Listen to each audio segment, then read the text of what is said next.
என்ன எதை தடுக்கிற மாதிரி இருக்கு நம்மள? யாரு தடுக்கிறா? என்ன போக விடாத மாதிரி யாரு நம்மள தடுக்கிறா? ச்சே, என்ன தடுக்குது?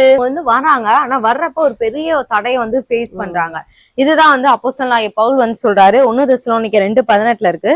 ஆகையால் நாங்கள் உங்களிடத்தில் வர 2 தரம் மனதா இருந்தோம். பவுலாகிய நானே வர மனதா இருந்தேன். சாத்தானோ எங்களை தடை பண்ணினான். சத்துருவே டைரக்டா நம்மளை தடை பண்ணுவான். ஒரு சில நேரம் பாத்தீங்கன்னா பாதி மட்டும் அங்கங்க வச்சு அப்படியே குழப்பி விட்டுட்டு போயிருவான். அவன் அந்த ப்ரோக்ராமிங் நடக்கும். அவன் எல்லாம் பண்ணிட்டு போயிருவான்.